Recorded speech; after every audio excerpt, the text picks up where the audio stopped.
எல்லாருக்கும் வணக்கம். இன்னைக்கு நம்ம என்ன டாபிக் பார்க்க போறோம் அப்படின்னாக்கா ஒரு பொட்டன்ஷியோமீட்டர் அதோட பிரின்சிபல் தான் நம்ம பார்க்க போறோம். அந்த விதத்தில் பொட்டன்ஷியோமீட்டர் அப்படிங்கிறது அது ஒரு அரேஞ்ச்மெண்ட் தான். என்ன மாதிரியான அரேஞ்ச்மெண்ட் அப்படின்னாக்கா ஒரு உடன் போர்டு ஒன்று இருக்கும். அந்த உடன் போர்டில் மேங்கனீன் அப்படின்னாட்டி கான்ஸ்டன்டைன் அப்படிங்கிற வயரை 10 மீட்டர் லாங் இருக்கக்கூடிய வயரை 10 செக்மெண்ட்டாக பிரிச்சிருப்பாங்க. அப்போ ஒரு செக்மெண்ட்டுடைய லென்த் என்ன அப்படின்னாக்கா 1 மீட்டர் ஒரு செக்மெண்ட் இருக்க மாதிரி மொத்தம் 10 செக்மெண்ட்டாக என்ன பண்ணியிருப்பாங்க அந்த ஒரு போர்ட்லேயே ஒரு பக்கத்துலேயே கொண்டு வந்து வச்சுருப்பாங்க. சரிங்களா? இந்த அரேஞ்ச்மெண்ட் தான் பொட்டன்ஷியோமீட்டருடைய ஒரு அரேஞ்ச்மெண்ட்டு. இந்த 10 மீட்டர் லாங் ஒயர் இருக்கு இல்லையா, இது சி வச்சுக்கோ, இது என்ன வச்சுக்கலாம், இது டி வச்சுக்கலாம். இந்த சிடி அப்படிங்கிற இந்த 10 மீட்டர் ஒயர் தான் நம்ம இந்த இடத்துல இப்படி ஒரே ஒயர் பண்ணி வச்சுருக்கோம். இந்த பொட்டன்ஷியோமீட்டரோட ஒயரோட ஒரு என்ன பண்ணிட்டு பேட்டரி பாசிட்டிவ் மூலியம் பொட்டன்ஷியோமீட்டரோட இன்னொரு கீ மூலயமா நெகட்டிவ் மூலியம் கனெக்ட் பண்ணியிருக்கோம். இதுதான் பிரைமரி சர்க்யூட். பொட்டன்ஷியோமீட்டரோட ஒரு wire, battery, key and potentiometer other end. It is a primary. Secondary circuit என்ன அப்படின்னாக்கா இந்த potentiometer ஒரு என்ன இந்த செல்லுடைய பாசிட்டிவ் மூலத்தையும் இந்த negative terminal galvanometer high resistance ஜாக்கோட கனெக்ட் ஆயிருக்கு. இது வந்து என்னன்னா செகண்டரி சர்க்யூட். சரிங்களா? சப்போஸ் இந்த பேட்டரியோட வோல்டேஜ் 5 வோல்ட் இருக்குன்னு வச்சுக்கோங்களேன். இந்த 5 வோல்ட் இந்த ஒயர் லைன் என்ன இருக்கும் டிஸ்ட்ரிபியூட்டர். தட் மீன்ஸ் இந்த எண்ட்ல இருந்து இந்த எண்ட் வரைக்கும் சி பாயிண்ட்க்கும் டி பாயிண்ட்க்கும் உள்ள பொட்டன்ஷியல் டிஃபரன்ஸ் என்னவா இருக்கும் அப்படின்னாக்கா 5 வோல்ட் இருக்கும். ஏன்னா பேட்டரியோட வோல்டேஜ் என்னவோ அந்த வோல்டேஜ் தான் இந்த என்டையர் லென்த்லையும் என்ன இருக்கும் எஸ்டாப்ளிஷ் ஆகிருக்கும். அந்த விதத்தில் இந்த பேட்டரியோட பொட்டன்ஷியல் டிஃபரன்ஸும் இந்த எண்ட்ஸ் ஆஃப் இந்த end points of the magnetic wire of the பொட்டன்ஷியோமீட்டர்ல இருக்கக்கூடிய பொட்டன்ஷியல் டிஃபரன்ஸ் ஈக்குவல் ஆகும். தட் மீன்ஸ் இந்த 2 பாயிண்ட் இங்க 0 இந்த 5 பொட்டன்ஷியல் டிஃபரன்ஸ் தான் இது 5 வருது. இப்போ இங்க இருந்து நம்ம தூரத்தை குறைக்க பொட்டன்ஷியல் டிஃபரன்ஸ் ஆகும் குறையும். சப்போஸ் இந்த பாயிண்ட் பொட்டன்ஷியல் டிஃபரன்ஸ் பார்த்தீங்கன்னு வச்சுக்கோங்களேன், இந்த 5 இந்த 1. அப்போ இந்த பர்டிகுலர் லென்த்ல இந்த பேட்டரி வோல்டேஜ் எவ்வளோ டெவலப் ஆயிருக்குங்க 4 வோல்ட் ட்ராப் ஆகும். சப்போஸ் இந்த லென்த்துக்கும் இந்த பாயிண்ட்டுக்குள்ள இந்த பர்டிகுலர் லென்த்ல எவ்வளோ வோல்டேஜ் ட்ராப் ஆயிருக்குங்க 2 வோல்ட்னா இந்த 5 வோல்ட்னா இப்போ இந்த பர்டிகுலர் லென்த்ல எவ்வளவு இந்த பேட்டரியோட பொட்டன்ஷியல் இந்த பர்டிகுலர் லென்த்ல ட்ராப் ஆயிருக்குனாக்கா 3 வோல்ட் நமக்கு என்ன ஆயிருக்கும் ட்ராப் ஆயிருக்கும். சப்போஸ் இந்த பாயிண்ட்டுக்கும் இந்த பாயிண்ட்டுக்கும் பொட்டன்ஷியல் டிஃபரன்ஸ் என்ன வருது 5 இந்த 3 2 வோல்ட் பொட்டன்ஷியல் இந்த பேட்டரியால இந்த பர்டிகுலர் லென்த்ல ட்ராப் ஆயிருக்கும்.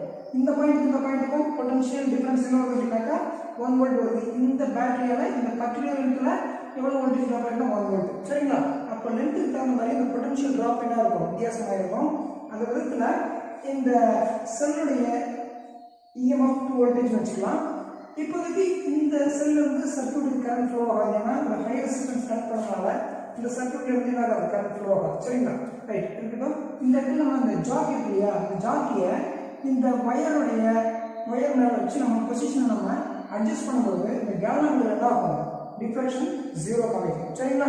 அதுக்கு முன்னாடி சர்க்யூட் சரியா இருக்கா இல்லையாங்கிறத நம்ம என்ன பண்ணிக்கலாம் செக் பண்ணிக்கலாம். அதுக்கு என்ன பண்ணணும், அந்த ஜாக்கியை இந்த எண்ணில் வைக்கும்போது கேலோமீட்டரோட பட்டன் டிஃப்ளெக்ஷன் காட்டும், இந்த எண்ணில் வைக்கும்போது அதுக்கு ஆப்போசிட் டைரக்ஷன் டிஃப்ளெக்ஷன் காட்டும். இப்படி டிஃப்ளெக்ட் ஆச்சுன்னா சர்க்யூட் சரியா இருக்குன்னு அர்த்தம். இந்த விதத்தில் இந்த ஜாக்கியை ஒரு இருந்து அப்படியே மூவ் பண்ணிட்டே போனோம்னா ஒரு பர்டிகுலர் லென்த்ல சப்போஸ் இந்த இடத்துல எனக்கு என்ன ஆகும் வச்சுக்கோம் கேலோமீட்டர் 0 காமிக்குதுன்னா என்ன அர்த்தம், இந்த பேட்டரியுடைய இந்த பர்டிகுலர் லென்த்ல டிராப் ஆன வோல்டேஜும் இந்த செல்லுடைய வோல்டேஜ் எப்படி இருக்கும் ஈக்குவலா இருக்கும். இந்த பேட்டரியால இந்த பர்டிகுலர் லென்த்ல டிராப் ஆன வோல்டேஜ் இந்த செல்லுடைய வோல்டேஜும் ஈக்குவலா இருக்கும். அதுதான் நம்ம ஈக்குவேஷன் சொல்றோம். This is the EMF of the cell which is equal to what it is voltage drop across the CG. Voltage drop across CG. இந்த CJ அப்படிங்கிற தூரத்துக்கு இடையில டிராப் ஆன வோல்டேஜும் இந்த செல்லோட EMF-உம் ஈக்குவலா இருக்கும். இதை நம்ம எப்படி எழுதிக்கலாம் அப்படின்னாக்கா is equal to IRL. இதுல I-ங்கிறது இங்க இருந்து பாஸ் ஆகிற கரண்ட், R-ங்கிறது இது 10 மீட்டர் லாங் வயரா இருந்தாலும் R-ங்கிறது அப்படின்னா resistance per unit length. 1 metre வயருக்குரிய ரெசிஸ்டன்ஸ் என்ன அப்படின்னு பார்த்தீங்கன்னாக்கா அதுதான் R. இது என்னது L. இந்த பேலன்ஸ் லென்த்னு சொல்ல முடியாது, இந்த பர்டிகுலர் லென்த்துக்குரிய resistance. So E is equal to I format தான் வருது. I வந்துருச்சு. R இந்த பர்டிகுலர் லென்த்துக்குரிய ரெசிஸ்டன்ஸ் தான் RL. இந்த பேலன்ஸ் லென்த்தை ரெசிஸ்டன்ஸ் பர் யூனிட் லென்த்தால நம்ம பெருக்கணும்னா இந்த பர்டிகுலர் லென்த்ல என்ன ரெசிஸ்டன்ஸ் இருக்குமோ அது கிடைக்கும். So I into R is equal to voltage. The voltage is nothing but voltage drop across this particular length of the balance length. ஓகேவா? இந்த பிரின்சிபல் தான் இந்த பொட்டன்ஷியோமீட்டர் ஒர்க் ஆகுது. இதுல I-யும் R-ம் கான்ஸ்டன்ட் அப்படின்னாக்கா அப்போ EMF of the cell என்ன அப்படின்னாக்கா is proportional to balance length. இந்த EMF ஆஃப் த செல்லை நம்ம இன்க்ரீஸ் பண்ணோம்னா கரஸ்பாண்டிங் இந்த பேலன்ஸ் லென்த் என்ன ஆகும் இன்க்ரீஸ் ஆகும் அப்படிங்கிறத நம்ம தெரிஞ்சு வச்சுக்கலாம். தேங்க்யூ.